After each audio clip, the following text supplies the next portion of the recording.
اور علی گڑھ institute of technology میں مرکز مشاورت اور رہنمائی آفس کا افتتاح کر دیا گیا ہے۔ اس موقع پر شرکا کا کہنا تھا کہ پاکستان میں اس وقت تکنیکی تعلیم کی ضرورت ہے جو ہمارا ادارہ مہیا کر رہا ہے۔ ہم نے ہمیشہ بچوں کی بہتر مستقبل کا خواب پورا کیا۔ شرکا کا مزید کیا کہنا تھا یہ آپ کو بھی سنواتے ہیں۔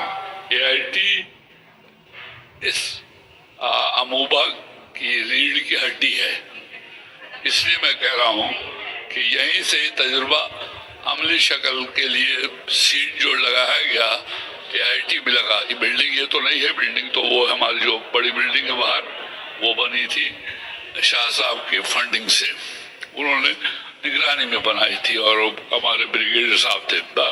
اس وقت 200 لڑکے تھے تقریباً بہرحال۔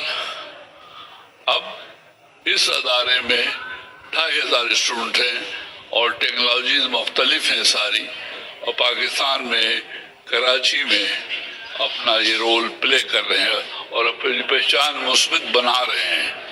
بھائی بڑی خوشی ہوتی ہے کہ یہ جو پودا جو تھا وہ جو لگایا گیا تھا یہاں پہ جو بانیان کی تاسیس میں، میرے والد مرحوم بھی ایک حیثیت رکھتے ہیں بنیادی، محمد یونس شاہ خان عرف پیارے میاں کے نام سے وہ مشہور و معروف تھے۔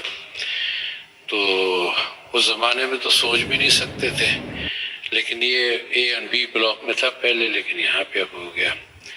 تو اب ان سب کی کاوشیں ہیں، کوششیں اور سنسیئرٹی اور ڈیڈیکیشن ہے۔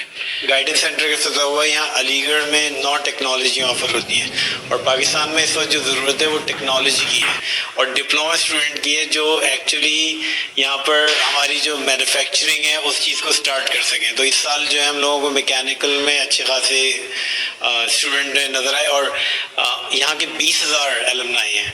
تو ہم لوگ چاہ رہے ہیں کہ ایلومنائی سے تعلق قائم کریں، اور وہ کیونکہ سب اچھی پوسٹ کے اوپر ہیں، اور ان سے یہاں کے لڑکوں کو ایک تو گائیڈنس مل سکے اور دوسری ان کو وہاں پر جاب بھی دلا سکیں۔